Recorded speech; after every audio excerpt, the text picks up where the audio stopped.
What's up, Detroit Red Wings fans? In this video, I want to talk about Jeff Blashill.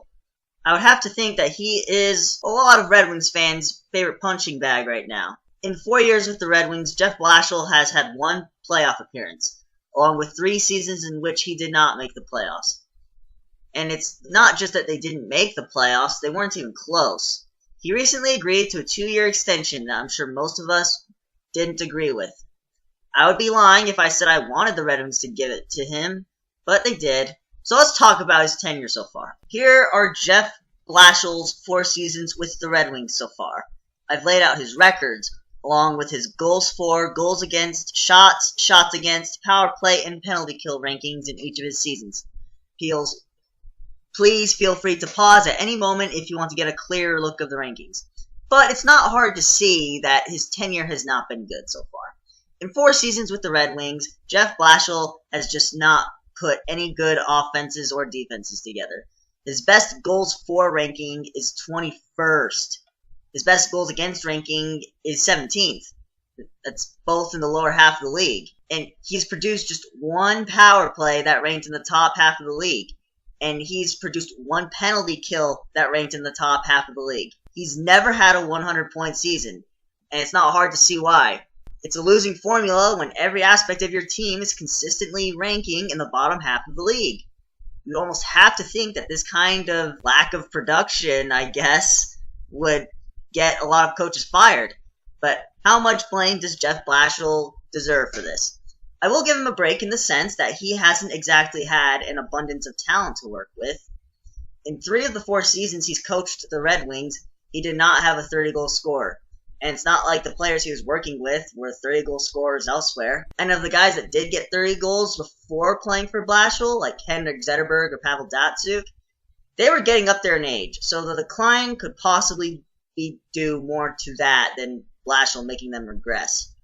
Mike Green was definitely more productive with the Capitals, but Mike Green was also playing with Ovechkin, Backstrom, Semin, etc. It's much easier to be productive when you have high-caliber players like that around you than when you don't.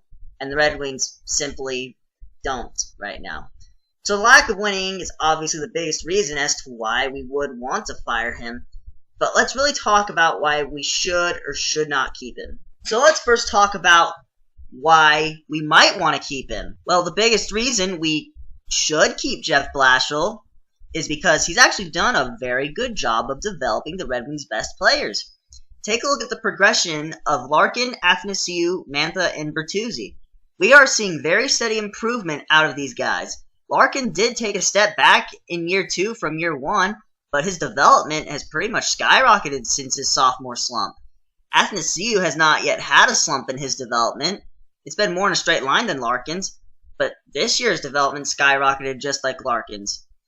You may also see that Mantha's development kind of stagnated as he had 48 points in 2 straight seasons, but he also played 13 less games in his 4th year than he did in his 3rd year.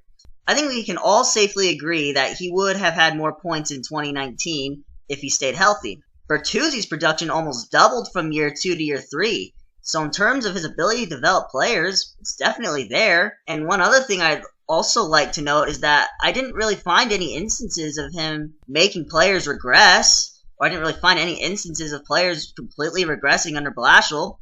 We already talked a little bit about Mike Green's production declining under Blashill, but Green was playing with a much better team in Washington. Kronwall's production has kind of declined, but Blashill has not been working with a prime Nicholas Kronwall. Like, Abdelkader has been producing pretty much normally compared to the rest of his career. And Jimmy Howard actually had his best career save percentage under Blashill in the 2016-2017 season. So like I said, I haven't really found any egregious regressions that I would directly link to Blashill.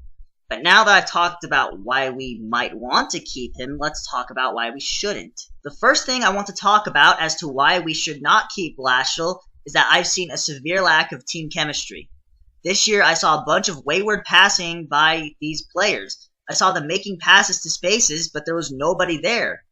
And that would lead me to believe that the players that were making the pass thought that they were going to have a teammate in the spot that they were trying to pass to. But these players were not on the same page. I haven't seen a team during the Blashill tenure. I've just seen a bunch of players. And this bad team chemistry is directly linked to the poor execution out of his teams during his tenure. We know that Blashill's teams have consistently given up a lot of goals, and when you watch the games, it's not hard to see why. This year, I saw just too many open shooters and too many miscommunications among these Red Wings players. Shooters weren't getting picked up. And I'm not just talking about a 2-on-1 when you only have one player trying to defend against two guys. I'm talking when two Red Wings would inexplicably pick up one guy giving up a wide open shot. Or when there were guys who were just lost out there on defense to the point where they weren't picking up anybody. And of course, that would lead to a wide open shot. And I know that the players need to go out there and execute the plan, but at the same time, it just didn't feel like Blashill was helping these guys fix their team chemistry or communication problems. I just don't know if he got through to his players what they were supposed to be doing in what situation. And that leads me to my next point about bad situational awareness. I saw multiple times when the clock was winding down and the players would make an extra pass that they did not have time to make. When I watched that happen, I was like, dude, you have 1 second. You have to shoot. By the time the pass gets to your target, the buzzer is going to sound. And it's not like it was a one-time thing. It happened multiple times this year. And I know I said that Blashill didn't have a negative effect, but just how positive of an effect is he having? Yeah, he has done a pretty good job of developing talent, but could there be more? I don't really feel that he's going to push a team to be better than what they are, if you know what I mean. The talent on the Red Wings during Blashill's tenure hasn't been amazing, and we know that. But is the team performing exactly the way it should perform? Is it underachieving, or is it overachieving by a game or two? And that one's hard to tell. And all these points I've brought up all correlate with the lack of winning under the Jeff Blashill tenure. It's hard to tell how much better he's making this team.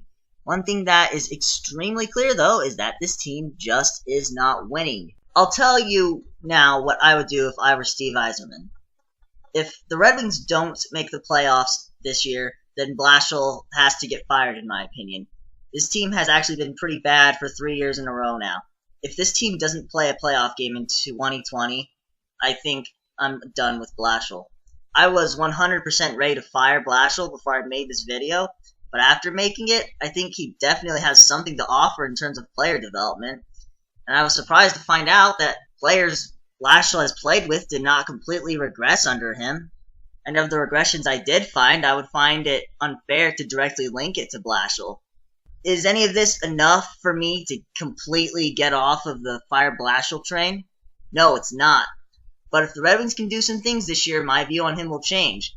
Like, they gotta get this team chemistry fixed. We gotta get this execution fixed. You know, you just repetition, man. You just gotta run it. The players know what to do. I mean, they're in the NHL, and I'm not. So, obviously, they know how to practice, but I don't know. They just need to do whatever that they're doing. They just need to do it better. But if the Red Wings don't make the playoffs this year and Blashill is allowed to keep his job, then at the very least, Yzerman needs to just allow the contract to expire and mutually part ways at the end. So, Red Wings fans are frustrated right now.